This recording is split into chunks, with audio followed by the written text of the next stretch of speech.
¿Qué tal? Bienvenidos a Que te sobre dinero, el primer podcast de inteligencia emocional financiera. Mi nombre es Rich Bertó y estamos aquí con... Mi nombre es Sergio Fernández. ¿Cómo están? Un gustazo en estar otra vez con ustedes.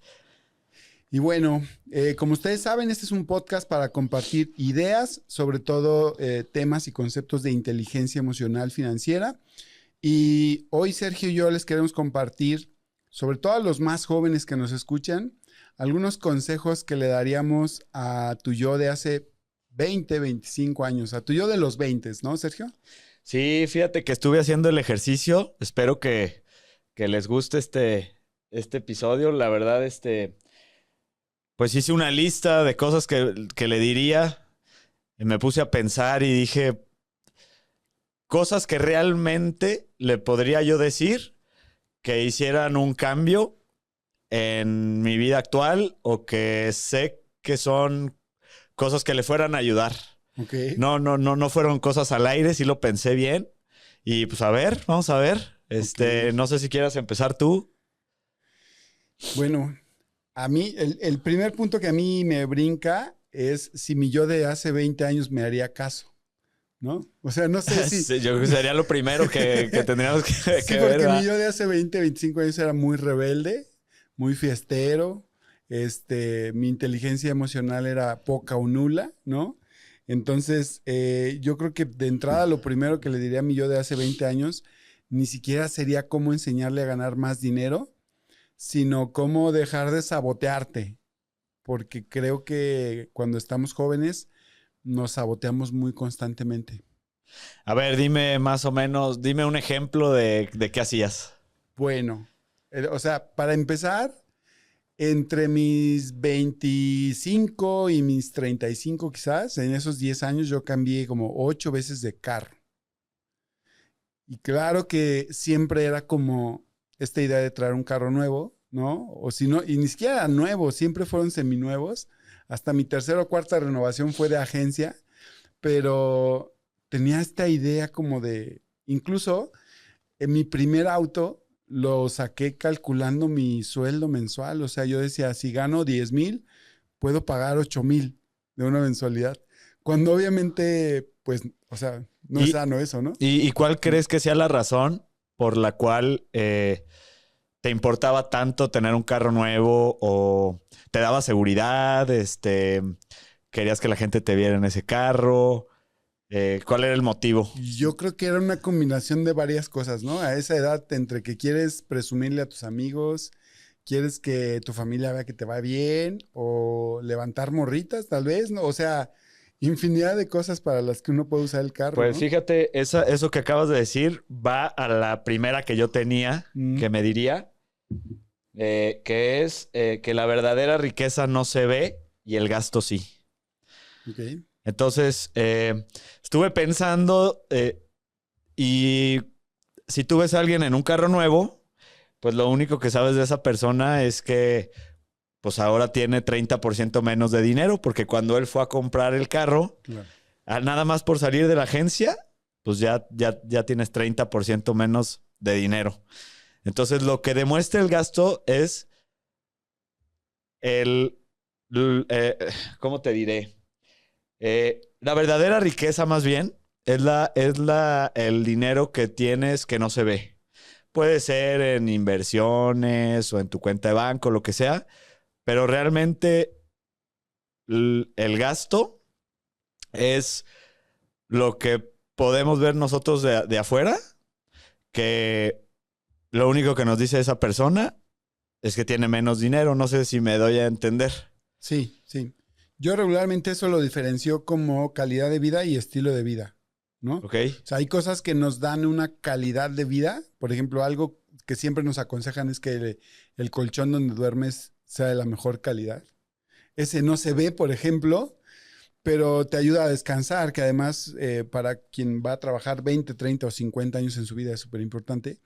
Y eso habla de tu calidad de vida, pero el estilo de vida es justo el carro, la ropa que traes, o sea, incluso yo cambiaba de auto y todavía el que tenía estaba bueno. De hecho, poniéndome a pensar ahorita, mi primer carro que compré, seguramente ahorita todavía Sería un buen carro, ¿no? Pero pues estás de acuerdo que comprarte ropa de marca, comprarte un buen carro, eso lo único que demuestra es lo que tienes menos dinero. ¿Sí me entiendes? Ujú. O sea, tú, ¿para qué te compras una playera? Pues para vestir, ¿no? Vestir. Diario. Pero si te compras una playera de marca, cara, pues lo único que demuestra es que ahora tienes esos 5,000 pesos menos en tu cuenta. Ujú. ¿Me entiendes? ¿Y qué demuestra que de hecho la camisa de marca sea incluso de tianguis? O sea, todavía peor, Ah, ¿no? bueno, no, bueno, eso peor tantito, ¿ah? Ok. Yo también me fui por cosas emocionales, Ujú.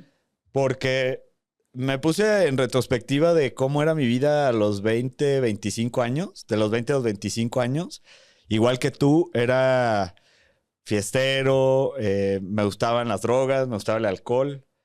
Y todo eso, ya después lo descubrí, cuando caí en las adicciones, lo descubrí que todo el tema por lo que me convertí en una persona adicta es porque yo quería esconder algo o es un tema emocional, ¿no? Ok.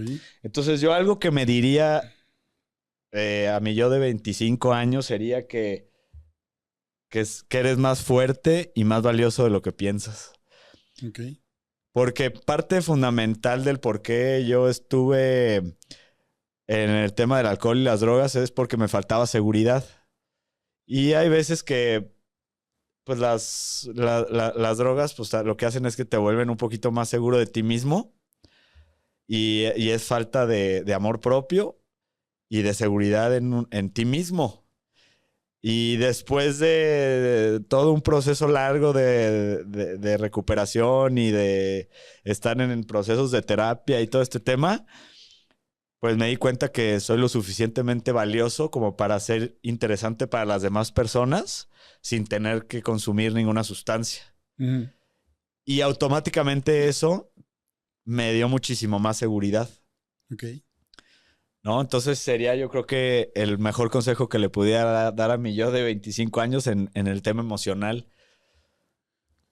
Ok, yo creo que también mucho de los conflictos que tenemos como adultos, independientemente si tienen que ver con finanzas, con adicciones, con pareja, he escuchado muchas veces que son conflictos emocionales no resueltos desde la niñez a veces, ¿no? Pues yo estuve en una clínica de rehabilitación y un, este, algo que tenemos en común todos los adictos es que en nuestra infancia hubo alguna herida, ya sea pues abandono, Mm, injusticia, eh, y del año 1 al año 7 de vida es cuando más se nos quedan las cosas y más las cosas que nos pasan en esa etapa de la vida son las cosas que nos marcan de por vida.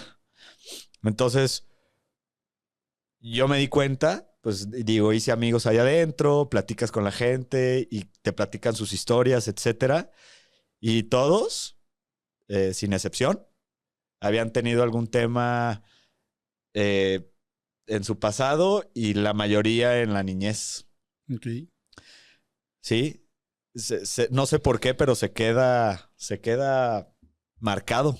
claro. Si no, y lo peor de todo es que a esa edad, si tú no eres consciente, hay muchas cosas que nos pasan a esa edad que por defensa lo escondemos o no lo...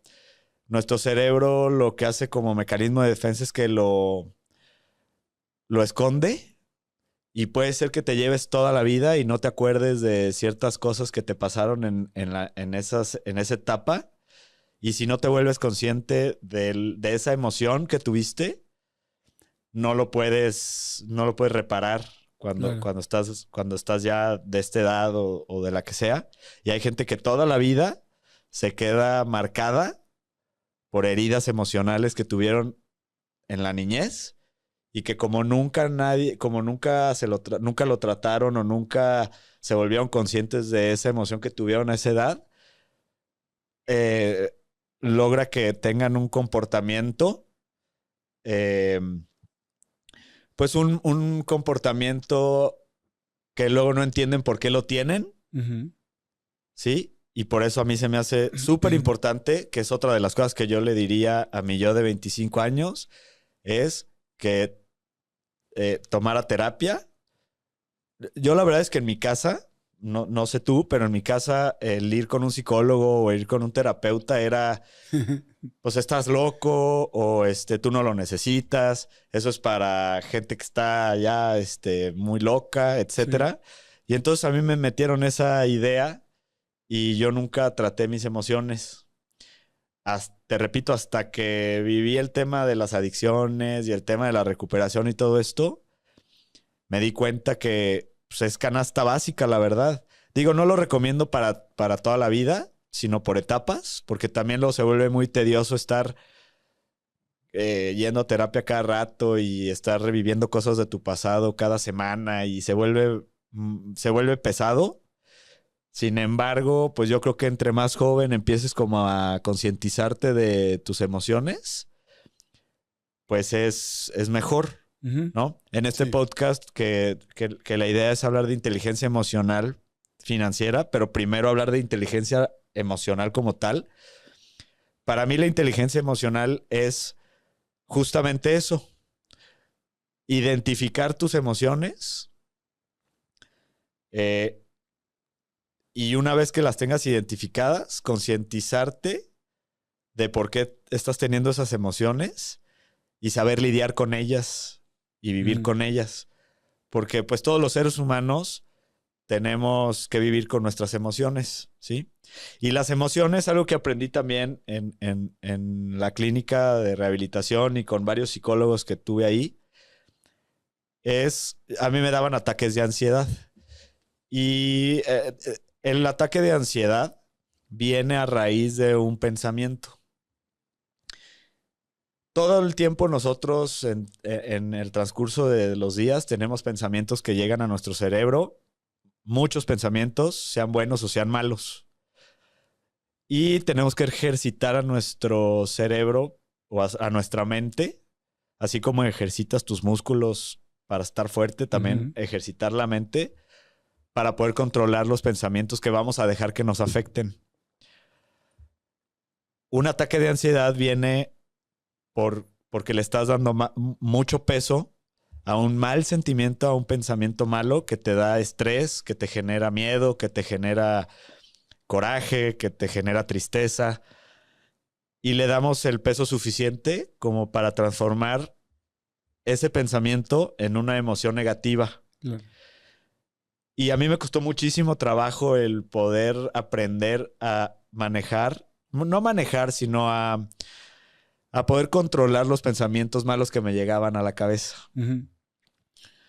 Sí, es que al final de cuentas, la definición técnica de inteligencia emocional es la capacidad que tiene una persona de reconocer sus propias emociones, trabajarlas y además usarlo a su favor para relacionarse con los demás, ¿no? Correcto. Entonces, al final de cuentas, en inteligencia emocional financiera, la importancia de reconocer tus emociones nos ayuda a tomar mejores decisiones a nivel de finanzas, ¿no? Correcto.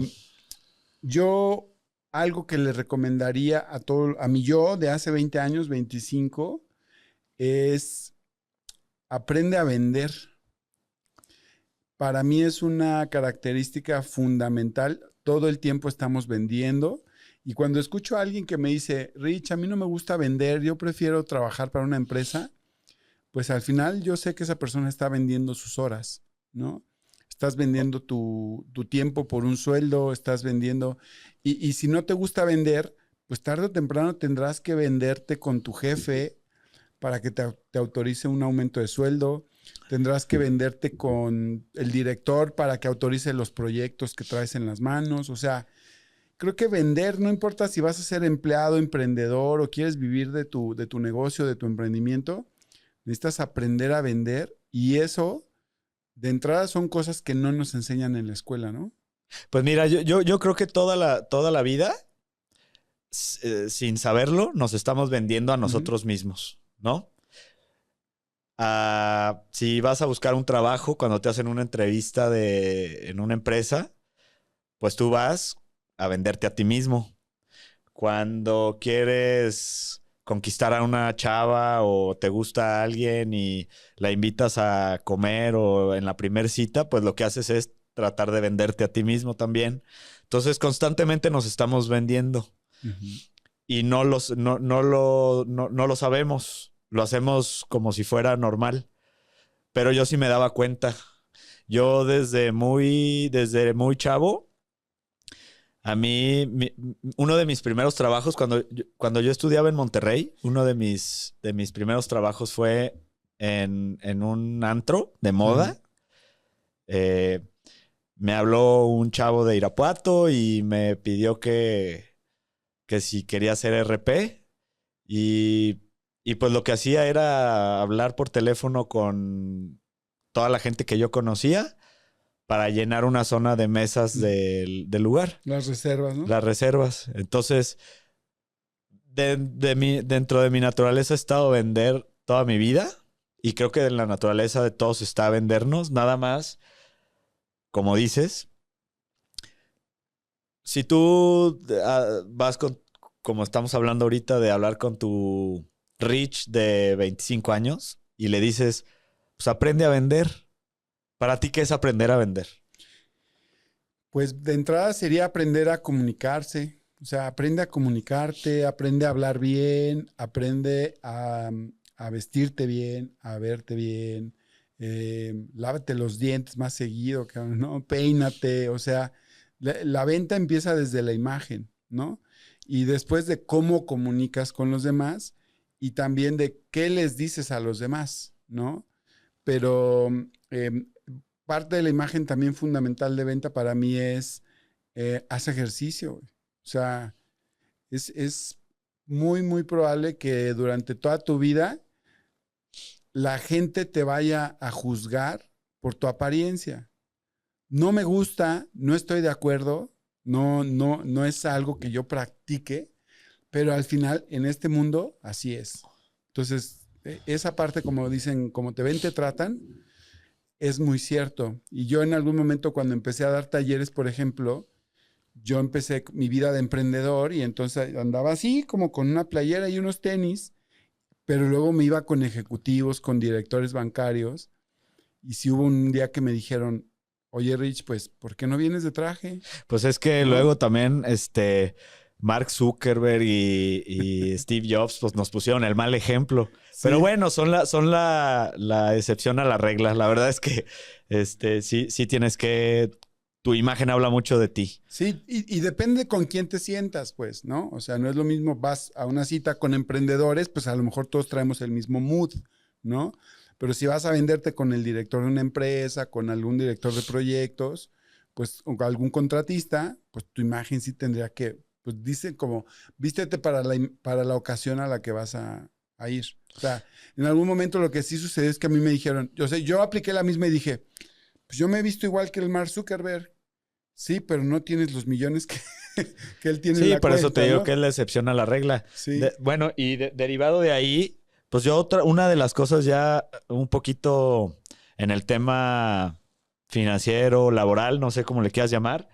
Yo algo que de lo que no es que esté arrepentido, pero sí le daría este consejo a mi yo de 25 años, es que buscara un empleo en una empresa exitosa. Yo creo que me hubiera ahorrado muchísimo como como tiempo, me hubiera ahorrado tiempo, me hubiera ahorrado varios fracasos. Si me hubiera, si yo hubiera tenido la experiencia de haber trabajado en una empresa para, pues, saber cómo son los procesos, cómo es la estructura de una empresa seria, de una Mm. empresa importante, cómo manejan sus gastos, etcétera. Yo creo que por lo menos unos 3 años sí me hubiera ahorrado muchas cosas. Y, y luego ya después de 3 años, sí, ya tratar de emprender. Eh, la verdad es que hay un tema ahí que cuando te quedas mucho tiempo en una empresa, por más inteligente que seas, por más ganas que le eches, por más aplicado que seas en el trabajo que estás haciendo, pues dependes de las decisiones de otras personas. Y yo creo que hay un momento que sí tienes que salirte y emprender. Bien dicen que el peor negocio es mejor que el mejor trabajo. Ujú. ¿Por qué? Porque tienes tú tu propio tiempo, si tu esfuerzo se ve reflejado directamente en tu bolsillo, etcétera. Entonces, sí le diría unos 3 años, ponte a trabajar en una empresa y ya que estés curtidón de las chingas que te ponen, pues ahora sí ya emprende y ya con este aprendizaje de cómo se hacen las cosas bien. O sea, como tener un bagaje, un equipaje antes de lanzarte a emprender. Sí, se me hace eh, lo mejor que puedes hacer. A pesar de que tengas el espíritu emprendedor que yo tuve, sí recomiendo que por lo menos unos 2, 3 años te cales ahí. Ujú. Yo a eso le añadiría, fíjate, seguramente has visto el cuadrante del flujo de Robert Kiyosaki de empleado, emprendedor, inversionista y dueño, ¿o no? Pues sí lo he visto. Ujú. Ok, ese cuadro es muy utilizado a nivel negocios, a nivel network marketing, a nivel multinivel, porque pues al final es un concepto que nos lleva desde ser empleado hasta ser dueño de negocio o accionista. Y yo en alguno de los talleres yo les compartía que para mí, o para mi gusto, a ese cuadrante le faltan pasos. Porque en el cuadrante uno dice el empleado, y luego después viene el emprendedor, luego en el tercer cuadrante el dueño de negocio, y por último el inversionista. Tienen que ir como en ese orden. Ok. Yo creo que le falta del empleado al emprendedor, le falta un puentecito ahí, porque si como empleado te brincas directamente a emprender, te topas con pared. Pero ¿cuál sería el puentecito? El puentecito sería que emprendas, pero siendo empleado. O sea, que en algún momento, sin soltar acá, lo hagas al mismo tiempo. Pues es que, digo, yo como te dije, nunca trabajé en una empresa, pero yo veía a mis amigos y estaban todo su tiempo, se los consumía, ¿eh?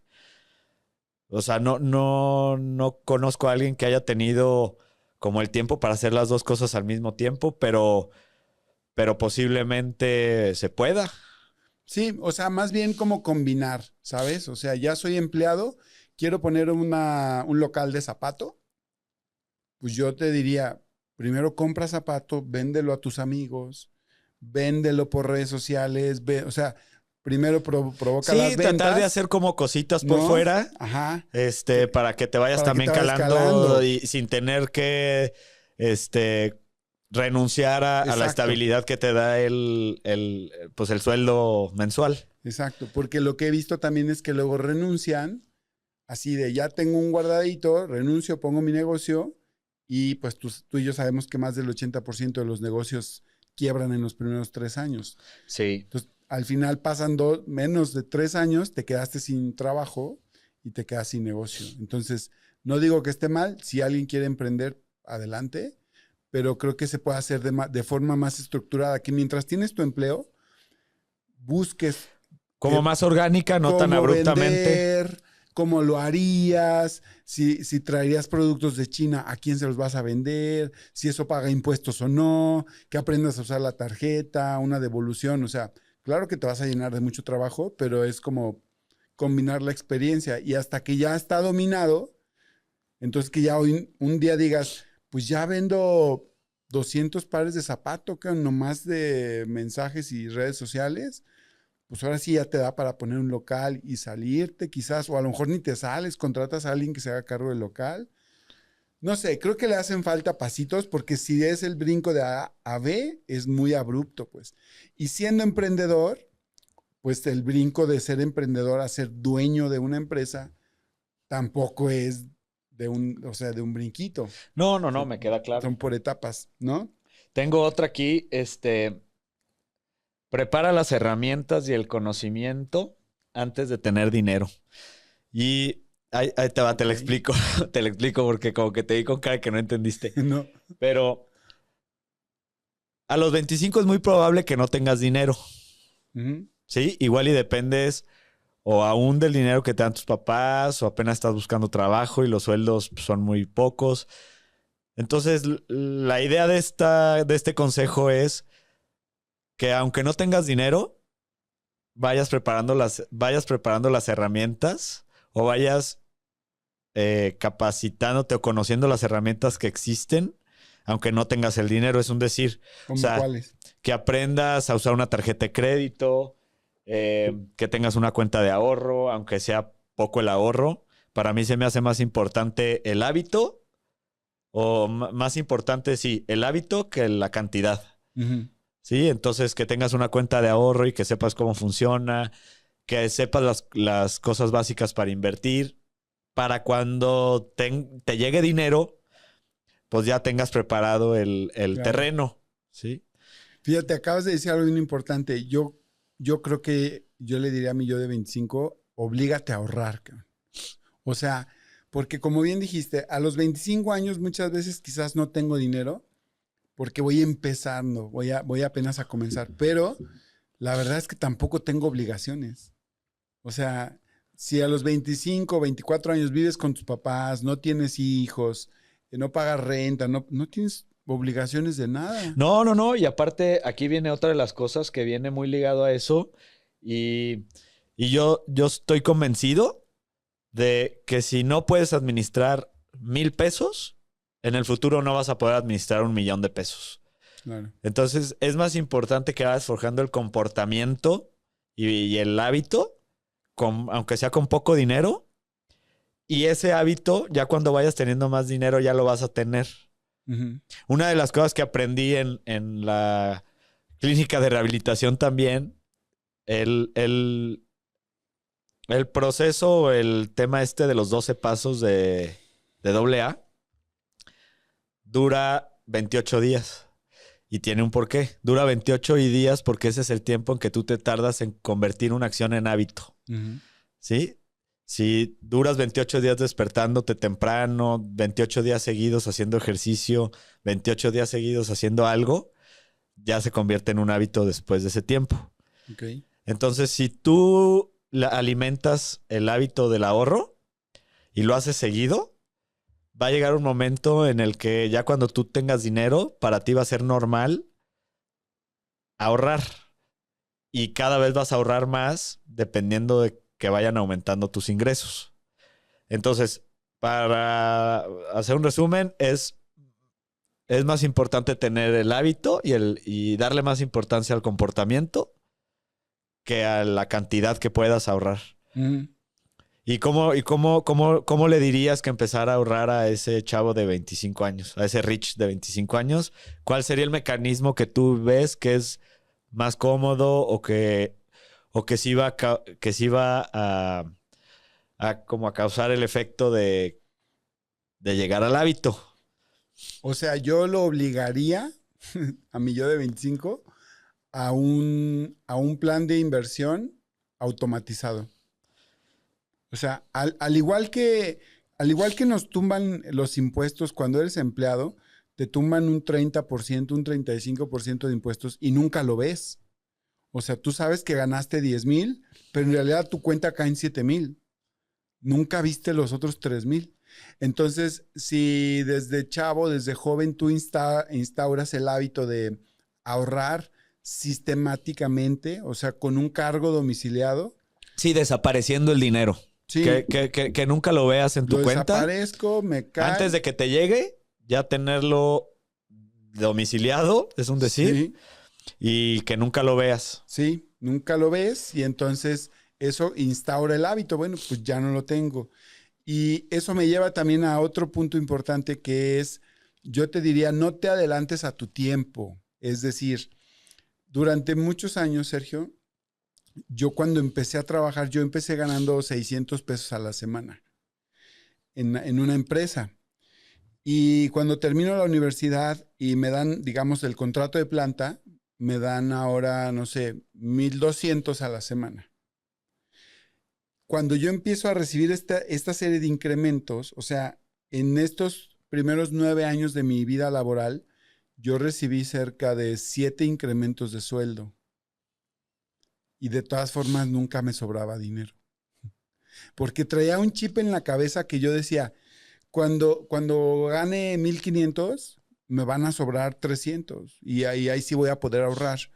Y bueno, llegó el momento que ganaba 1,500 y me los gastaba de todas maneras. Pues yo creo que ahí va este consejo que es usa el dinero para crear más dinero y no solamente para gastar.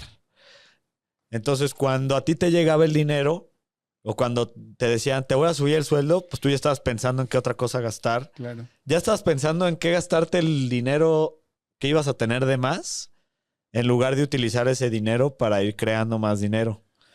Y cambiar ese chip es complicado porque lo tenemos, es algo que tiene que ver ya más con la psicología del dinero que las creencias que tenemos aquí en México y en otros lados de Latinoamérica es que el tener dinero es malo, que tener mucho dinero es porque estás haciendo algo mal. Entonces, desde muy chicos tenemos esta idea de, pues, de que tener mucho dinero es malo. Y desde ahí ya viene el qué vas a hacer con el dinero que te llega. Porque eventualmente con esa creencia es que te llegue el dinero y ya lo tienes gastado. En lugar de que te llegue el dinero y ya lo tengas invertido. Claro. Y como estamos acostumbrados a esta inmediatez y queremos que todo sea muy rápido, pues preferimos el sentimientito bueno que te da el gastarte el dinero en algo que siempre has querido, en el iPhone nuevo, en los zapatos o los tenis que siempre has querido, etcétera.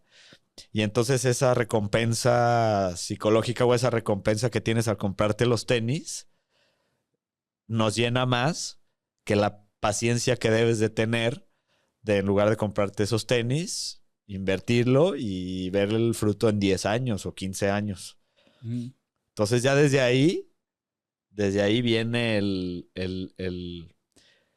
esta relación que tenemos con el dinero de querer gastárnoslo una vez que nos llega.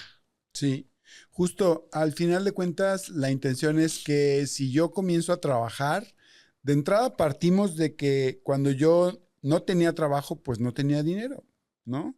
Entonces, de repente tengo un sueldo, yo no sé si sea de 8,000, de 10,000 pesos mensuales, pero de repente ya tienes un ingreso que no tenías.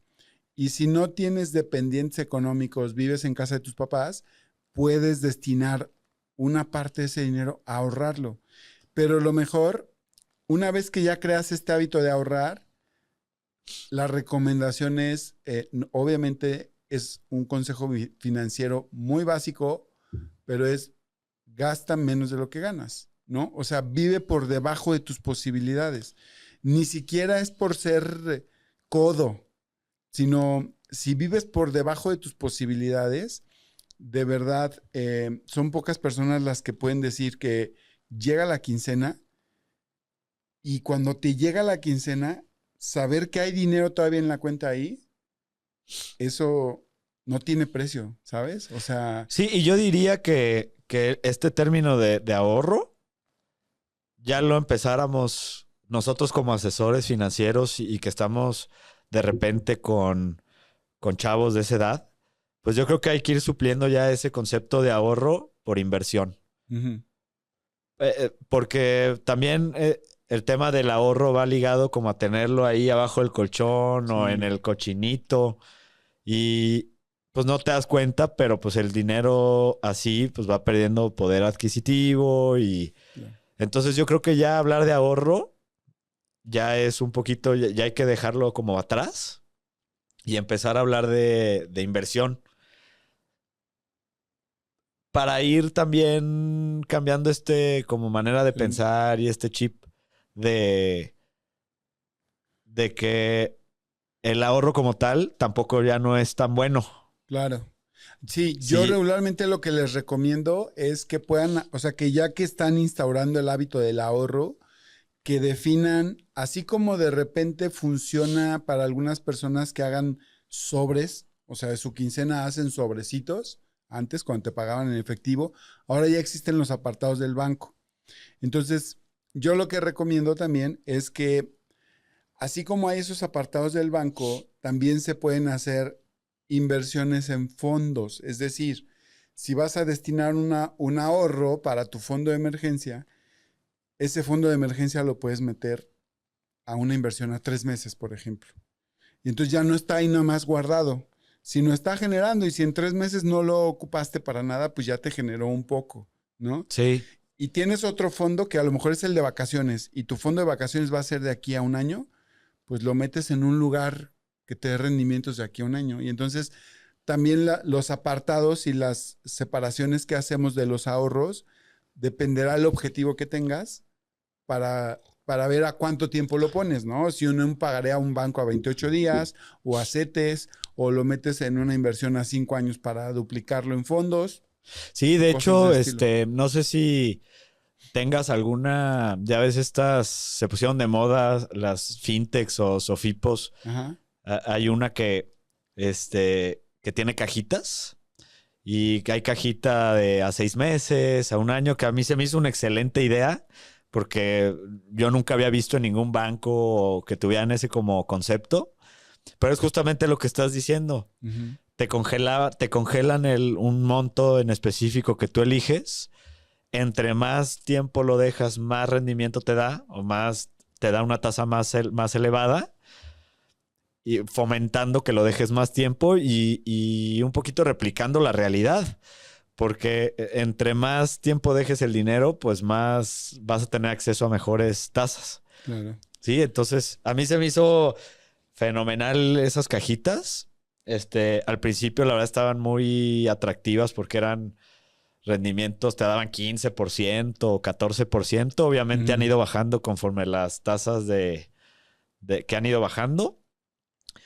Pero se me hizo una muy buena idea como para ir educando a la gente. Ok.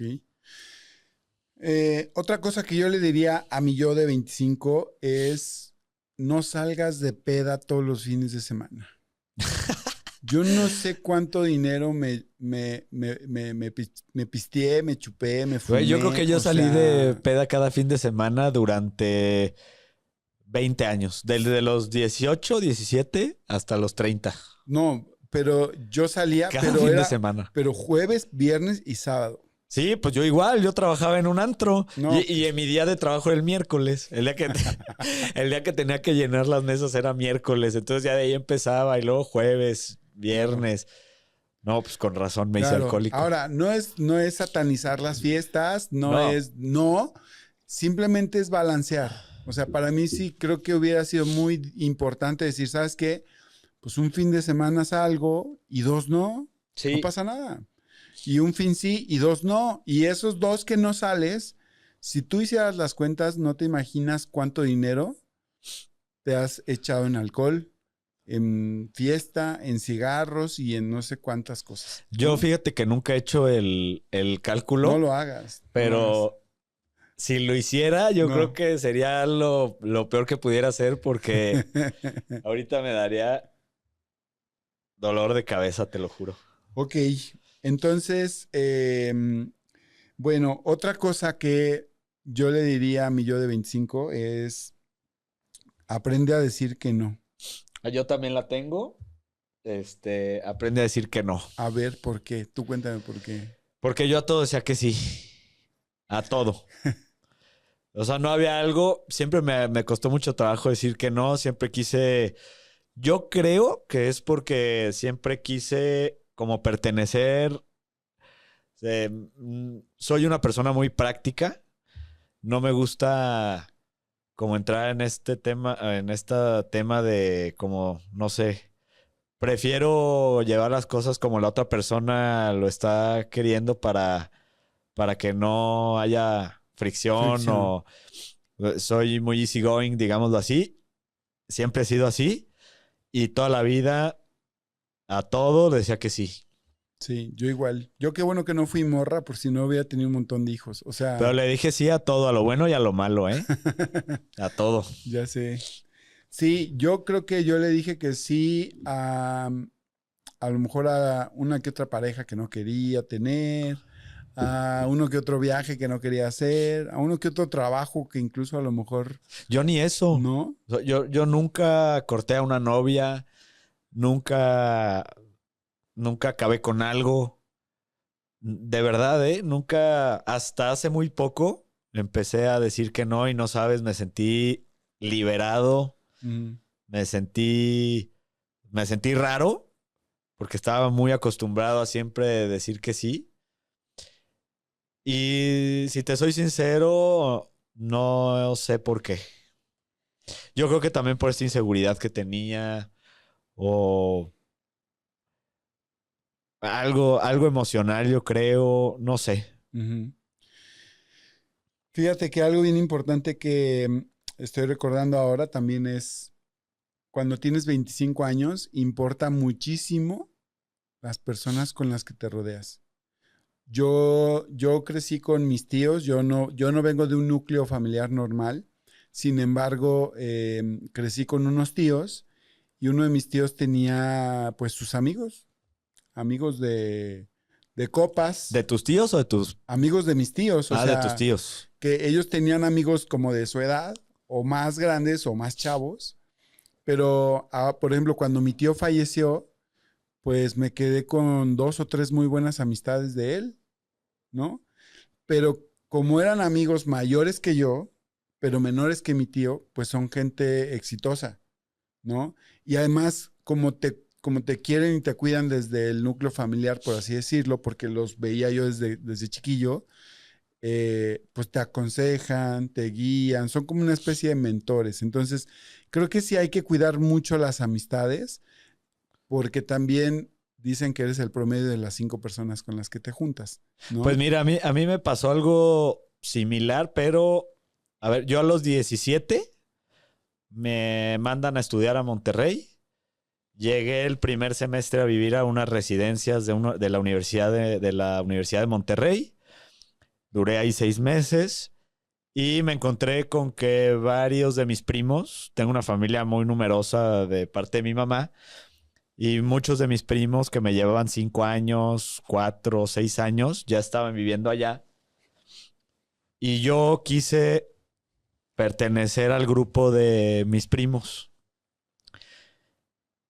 Y pues yo los veía que les gustaba la fiesta, si están viendo esto, no me vayan a regañar. Este, y parte de muchas decisiones que tomé a esa edad fueron específicamente para entrar en ese círculo. Ujú, Cuando ellos ni siquiera me lo pidieron ni nada. Yo como que descifré cómo era el tema con ellos y dije voy a actuar un poquito así como ellos, tal. Y aparte pues muy como somos primos hermanos, pues naturalmente las relaciones fueron muy rápidas ujú, y actualmente siguen siendo amigos míos, los quiero muchísimo, pero sí tienen algo que ver en todo esto que me pasó de por qué llegué a las adicciones, por qué soy adicto. Yo estuve pensando mucho en por qué tenía yo este comportamiento, porque yo creo que los adictos nacen, no se hacen. Nacemos con un cierto, es que como no, con no, un no tengo, gen, con un como un chip. gen, con un chip, sí, no sé cómo explicarte. Tenemos muchas similitudes los adictos, pero sí necesitas como ese como empujoncito para como detonar. Ujú, Y el mío, pues como el de muchas personas, es pertenecer a un grupo de amigos. Entonces sí, el detectar o elegir con quién te juntas es muy importante. va a definir hacia dónde vayas, ¿no? Sí, la verdad es que ahí Prácticamente. sí te doy la razón. Porque bueno, uno por lo menos. No, ya te di toda la razón, güey. Este, fíjate que algo también importante cuando tienes 25 años y no nos damos cuenta es cuidar tu alimentación, cuidar tu energía, cuidar tu sueño, o sea, Tu tu cuerpo. cuerpo, tu cuerpo, porque créanme que eso pasa factura tarde o temprano. No, ¿No? tú me conoces ahorita como estoy físicamente. Ajá. Si te enseño yo una foto de hace 5 años, no me reconocerías. Traía bigote, bajé 30 kilos. Llegó un momento en el que yo ya no tenía amor propio, cero amor propio, no comía bien, comía una vez al día. O sea, los peores hábitos que puede tener una persona yo los tuve. También por una depresión que tuve, pero ni antes de estar deprimido, de 18 a los 26, 27 años, la verdad es que nunca me interesé por estar bien físicamente. Uh-huh. Como que mi complexión siempre fue flaca, o sea, de delgado, era delgado, pero sí ya hubo un momento como a los 29, 30 años que empecé a engordar, pues ya por la edad. La verdad es que en mi juventud o cuando de 17 a los 25, pues no tenía que echarle muchas ganas, la verdad, para estar delgado. Ni hacía ejercicio, ni me cuidaba. Yo creo que soy afortunado de no haber tenido repercusiones físicas Uh-huh. complicadas después de la vida que llevé. Y ahorita que me estoy cuidando, como sanamente, hago ejercicio todos los días, me siento como nunca. Me siento más joven que hace 10 años. Okay. Y ahí también te doy la razón. Ahí como que me estoy dando la oportunidad de conocer cómo es que se siente el alimentarse bien, Claro. preocuparse por lo que comes, etcétera, etcétera. Sí, es que a esa edad yo creo que, o sea, también es que el metabolismo acelerado que tenemos a los 20 años, pues nos ayuda, ¿no? O sea, yo cenaba a las 12 de la noche y cenaba 10 tacos y pues no pasa nada, no pasa nada, ¿no? Pero eso obviamente con el paso del tiempo va cobrando factura y obviamente por eso es que a mí se me hace por eso es que hay una moda ahora por la gente de 35, de 40 que son ahora maratonistas y gym rats y así, porque al final creo que a lo mejor en nuestra juventud no nos obsesionamos con eso y cuando descubres lo padre que es vivir en un buen cuerpo, en un cuerpo saludable, teniendo buenos hábitos, pues ya lo asimilas y como que es mejor vivir así, ¿no? Sí, y todo viene, te insisto, todo viene del amor propio, ¿eh? Uh-huh. Porque hay veces que sin darnos cuenta, en lugar de tener un respeto hacia nuestro cuerpo, etcétera, pues hacemos lo contrario, pensando que nos está haciendo bien. ¿Tú por qué crees que a esta edad de 20, 25 años te gustaba salir todos los fines de semana de fiesta? No sé, simplemente sé que me encantaba el desmadre, pero no, nunca he intentado buscar una razón más allá de... Pues yo me estoy dando cuenta que hoy en día el consumo de alcohol está bajando. Ujú. Yo hoy en día pues no tomo, tengo 3 años y medio que dejé de tomar alcohol y cada vez me doy cuenta que hay más bebidas sin alcohol. La cerveza cero es un exitazo. En los restaurantes se vende ya casi igual que la normal, que la con alcohol. Ok. Y ha disminuido el consumo de alcohol. Nosotros los millennials somos la generación que más alcohol ha bebido en la historia de la humanidad. Y yo en mi caso, yo creo que es porque yo culturalmente en mi casa, yo siempre tenía el alcohol ahí. La primer copa de vino que me tomé fue con mi papá a los 14 años. Este, como que era muy normal en mi casa tener alcohol.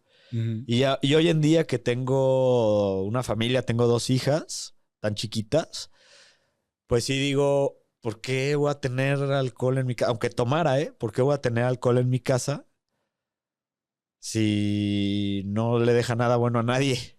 Claro. Sí, es como antes que se podía fumar cigarro en los aviones y creo que está habiendo más conciencia. Ujú. Y creo que nuestras generaciones, o sea, de más o menos los que son contemporáneos a nosotros, pues sí era de no tener nada que hacer más que los fines de semana salir a enfiestarse. Claro. Y ahorita veo, gracias a Dios, que ahí los chavos sí están más conscientes de todo esto. Sí. Yo creo que algo también que le diría a mi yo más joven es que tú y yo sabemos, Sergio, que dicen, incluso hay muchos memes en redes y todo, que somos la generación que no alcanzó terrenos baratos, que no alcanzó casas de 1 millón, etcétera, etcétera, etcétera. O sea, que nos perdimos que no alcanzamos pensiones padres, ¿no? O pensiones como las de antes. Pero creo que por otro lado estamos alcanzando cosas que para nuestros papás eran imposibles. Por ejemplo, el tema de inversiones. O sea, hace 20 años, 25 años, invertir era prácticamente un martirio. O sea, O para gente rica. ajá, tenías que tener un muy buen capital, tenías que tener un Como que la broker. barrera de entrada era muy alta, ¿no? O sea, Sí, tenías que tener 1 millón de pesos para empezar o, sí, o un cazabolsero de sí. confianza, muchos requisitos. Y ahora la verdad es que pues, hay apps que desde 5 o 10 pesos puedes invertir. Y entonces aquí viene el consejo para la gente más joven o para mí yo más joven, es edúcate en temas financieros desde que empiezas a ganar tu dinero. O sea, ya no nada más las herramientas que uses la cuenta y la de débito y la de crédito, sino edúcate. O sea, ¿qué opciones tienes tú? Si no vas a tener terrenos baratos, ¿qué opciones sí tienes a tu alcance para potencializar Y yo creo que sí tu... sigue habiendo terrenos baratos y esas oportunidades, ¿eh? Sí, sí, o sea, el tema es que el mercado inmobiliario ahorita está ahí por Saturno, ¿no? Pero si ya tienes esta creencia o piensas que no hay terrenos baratos, busca qué otras cosas sí hay, Sí, sí, sí.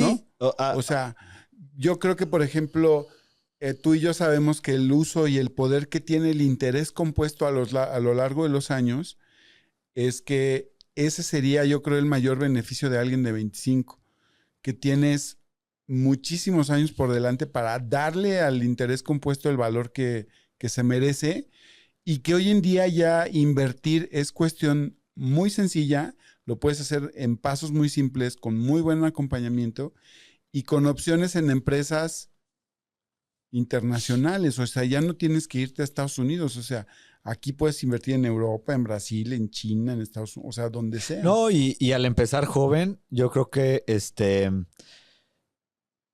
puedes ir formando diferentes fuentes de ingreso. Ujú. Hay no sé si conozcas, pues este libro, La psicología del dinero, lo leí hace mucho, pero me quedó como grabado el tema de que él pone el ejemplo de una mesa, de la mesa de una pata, Ujú. que si tú le pones cuatro patas a la mesa y le cortas una, pues va a seguir parada. Y si nada más tiene una pata, pues si la cortas se cae todo lo que hay arriba de la mesa. Como una analogía de tener diferentes fuentes de ingreso, por si uno se corta, pues pueda seguir viviendo, ¿no? Ujú. Y si desde joven empiezas a como diversificar tu dinero, aunque sea poquito, abrir una cuenta de inversión por acá, luego de trabajar en un lugar y de ahí también jalar dinero, como dijiste hace ratito, ponerte a vender algo, el tenis por acá, o sea, tener diferentes fuentes de ingreso, joven, empezando joven, ya cuando llegues a esta edad de nosotros que ahí sí tienes responsabilidades, ya formaste un camino y Ujú. no dependes de un solo ingreso, Ujú. ¿no? Y no sé a ti, pero a mí, yo cuando tenía esa edad, a mí pues, era bien difícil encontrar a alguien que te educara financieramente. Para mi gusto, en las escuelas debería de haber una clase de educación financiera, por lo menos de finanzas personales. Ujú. Como hay clase de administración, hay clase de inglés, debería de haber una clase desde primaria de finanzas personales. Cambiaría totalmente el país. Estoy convencido de que si metes una clase desde primaria, quinto, sexto de primaria, hasta todo secundaria, prepa. En prepa ya ver inversiones, o sea, la verdad es que no es tan complicado. Digo, si no te quieres dedicar a ser trader o inversionista profesional, pero aprendes las bases de las inversiones, son muy sencillas las bases, es diversificar, encontrar o más bien como identificar qué perfil de riesgo tienes, qué tanto estás dispuesto como a arriesgar, diversificar en diferentes instrumentos, en renta fija y renta variable, y es todo. No tiene ninguna ciencia el saber las bases de inversión y no necesita ser tampoco profesional para invertir. Yo creo que un chavo de secundaria prepa ya podría aprenderlo y creo que eso cambiaría totalmente pues a la sociedad. La dinámica de ser adulto, ¿no? Sí, claro. A mí me da mucho coraje que yo a esa edad a mí nadie me enseñó nada. Nadie me dijo que era un sete, nadie me dijo que era una acción. Claro. Nadie me dijo que había posibilidad de que yo podía poner poco dinero al mes en una cuenta de inversión y que en 10 años ya iba a tener dinero. A ver, y yo a esto voy también a uno de los últimos consejos, porque estoy viendo que se está acabando el tiempo, que es fijarte metas específicas de dinero. Es decir, que conseguir 1,000,000 de pesos, comprar una casa,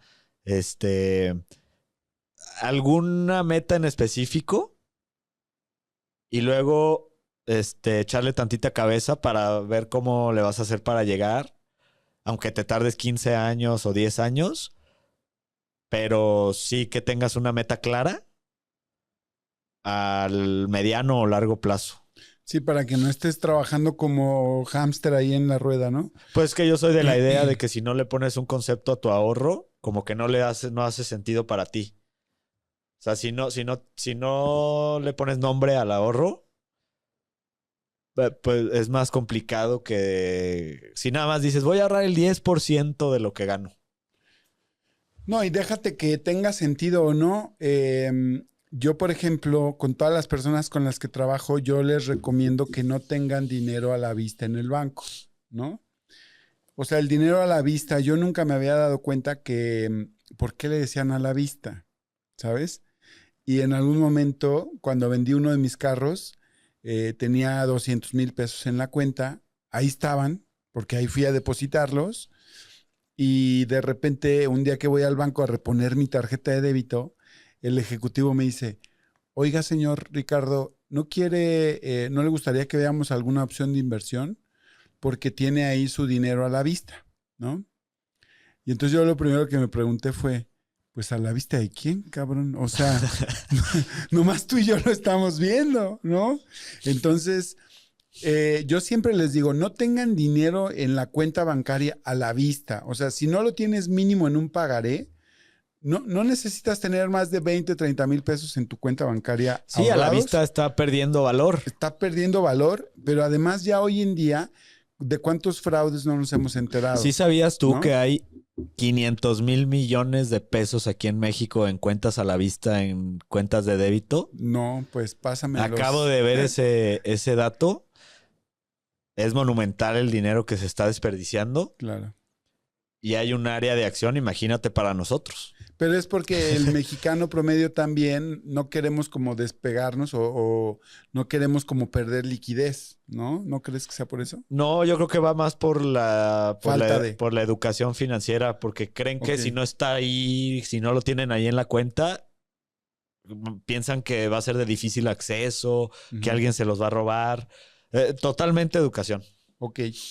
Y bueno, pues al final, para terminar con este concepto, yo lo que quiero decirles es que cuando el dinero del banco está a la vista, está en tu cuenta bancaria, aunque esté en un apartadito, corre el riesgo más grande posible. Que no es que te clonen la tarjeta, que te roben el celular, que te vacíen la app o que te hablen por teléfono y te digan a través de un fraude y te roben la lana. El riesgo más grande de tenerlo a la vista corre cuando yo tengo acceso a ese dinero. Sí, también ahí está la tentación. Ahí está la tentación y entonces la vacación, la feria, lo primero que surja, ahí se me va a ir, ¿no? Y bueno, no olviden de seguirnos en nuestras redes sociales, Checo Finanzas. Y Rich Bertó y que te sobre Y dinero. que te sobre dinero en todas las plataformas digitales. Por ahora, estos son todos los consejos que le daríamos a nuestro yo de 25 años. No sé si quieras agregar algo más, Sergio. No, nada. Espero que les sea útil, que se hayan tomado un café, un whisky, una coca, lo que sea, para vernos. Y pues nada, nos vemos en el próximo episodio. Y pues que tengan buenos y adinerados días. Ok, bueno, pues si algo de esto te incomodó, te sacudió o te cimbró, pues te invitamos a que nos sigas escuchando y ya lo sabes, que te sobre dinero.